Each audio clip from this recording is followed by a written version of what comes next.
और टॉर्च भी खराब हो जाती है। जंगल का डरावना माहौल चरम पर पहुंच जाता है और सब डरकर भागने लगते हैं। भागते समय योनास गिर पड़ता है। जब वह उठता है बाकी सब जा चुके होते हैं। तभी पीछे से कोई उसका नाम पुकारता है। घबराया हुआ योनास धीरे धीरे मुड़ता है और जो देखता है वह और भी डरावना होता है। उसे अपने वही पिता दिखाई देते हैं जो मर चुके थे। फटे पुराने कपड़े, बिखरे बाल और चेहरे पर काला तरल बहता हुआ। समझ नहीं आता कि वह तेल है या खून। डर के मारे योनास भागकर जंगल से बाहर निकल जाता है। तब तक बारिश तेज हो चुकी होती है। बाहर सब फिर मिलते हैं, लेकिन मैग्नस नील्सन और मार्था नील्सन के सिर्फ अपनी जान बचाकर भागने की वजह से उनका छोटा भाई मिकेल नील्सन उनसे बिछड़ जाता है। मीटिंग में मौजूद माता पिता को फोन आता है और वे तुरंत पहुंचते हैं। पुलिस भी मौके पर आ जाती है। सब अपने अपने बच्चों को देखने लगते हैं। योनास अभी भी जो देखा उससे स्तब्ध खड़ा रहता है। इसी बीच उलरिख नील्सन टॉर्च लेकर जंगल में घुस जाता है। वह पूरी रात खोजता है मगर कुछ नहीं मिलता। अगले दिन पुलिस फिर जंगल को घेरकर हर इंच जमीन को स्कैन करती है। तभी शार्लोट को उसके पति पीटर डॉपलर का फोन आता है। लगता है वह उसे कुछ जरूरी बात बताना चाहता है, लेकिन जांच में व्यस्त शार्लोट डॉपलर उसके हिचकिचाने से परेशान होकर फोन काट देती है। उसी वक्त एक चौंकाने वाली चीज मिलती है। पुलिस को पत्तों के नीचे एक लड़के की लाश मिलती है। उलरिख नील्सन कांपते हाथों से पत्ते हटाता है। चेहरा देखते ही वह राहत की सांस लेता है। वह न तो उसका बेटा मिकेल नील्सन है न ही नोआ, लेकिन असली रहस्य कुछ और है। उस लड़के की आंखें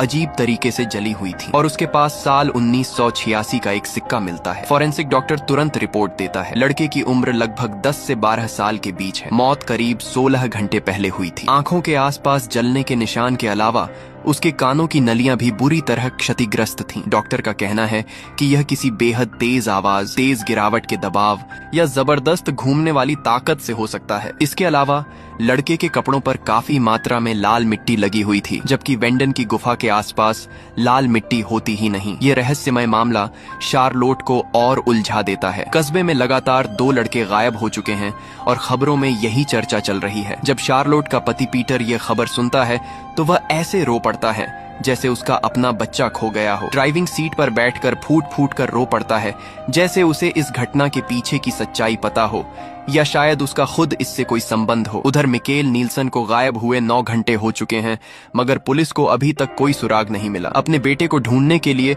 उलरिख नील्सन खुद रहस्यमय गुफा में जाता है। गुफा के अंदर गहराई में उसे एक जंग लगा लोहे का दरवाजा मिलता है, जिसके पीछे संयोग से एक कस्बे का परमाणु बिजली घर है। वह तुरंत बारिश में भीगते हुए बिजली घर पहुंचता है और डायरेक्टर अलेक्जेंडर टाइडेमन से अंदर जाने की विनती करता है, लेकिन अलेक्जेंडर साफ कह देता है कि बिजली घर एक संवेदनशील जगह है। भले ही उलरिख पुलिस चीफ हो, ऊपर से सर्च वारंट के बिना कोई अंदर नहीं जा सकता। बेबस होकर उलरिख वापस थाने लौट आता है। उसी समय हन्ना कानवाल थाने आती है। उलरिख घबराकर